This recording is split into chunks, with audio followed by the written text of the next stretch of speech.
Well, I think that at least when I was still in school, NewSpace was something very few people knew about, and I didn't even know about it for the first couple years. For me, how I got started with X-Corps was they had posted an internship opening on our school's internal site and described what the job would be, how living in Mojave is not too fun, but you get to play with rockets every day. And I was like, wow, this sounds like a really cool job. I'll send them my resume. Sure enough, you know, they brought me out, they interviewed me, I started an internship for them, and my first day on the job, I was standing, you know, 60 feet away while a rocket engine was going off right in front of me, and I could feel the rumble and I could hear the sound, and that's when I knew that this is what I wanted to do for the rest of my life. And I think that a lot of people in aerospace engineering see their options as one of the big contractors, Lockheed, Boeing, Northrop, or NASA. And I think that as commercial space continues to grow and get public attention, people will realize that big government and big defense contractor isn't the only path for an aerospace engineer. I think that's going to happen on its own over time as people see that all this fun stuff is happening and they can be a part of it.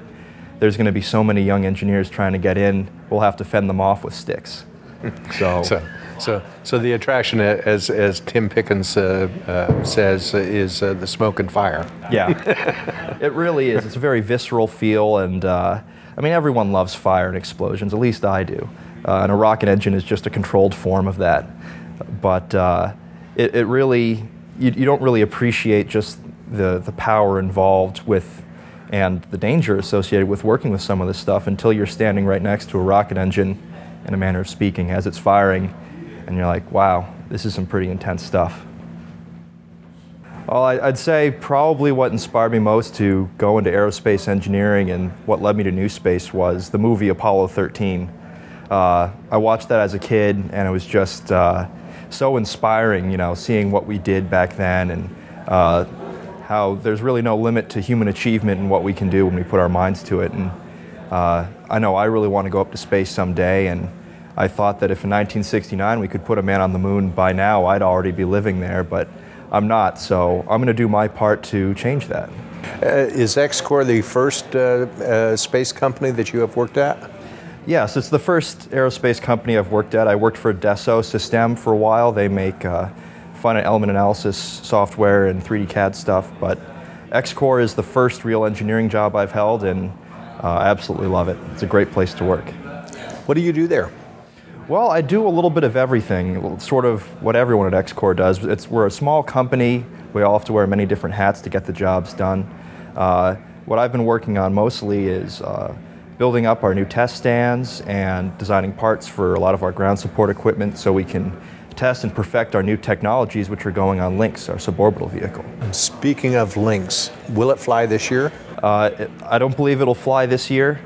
We're making progress every day. I think that the estimates are we're hoping to get off the ground late next year sometime, but it is a test flight program. Exactly how long it's going to take before we're done flying and ready to take paying customers is entirely up to how long it takes to work all the bugs out of the system, because it is a new airframe. There's a lot of untested systems, and we're going to make sure everything's safe before we bring up paying customers. X-Corps, is its total focus on the Lynx now, or are there other projects going on in the company? Well, X-Corps has always had a philosophy of we want to work to get paid, and then we want to work on Lynx as time allows.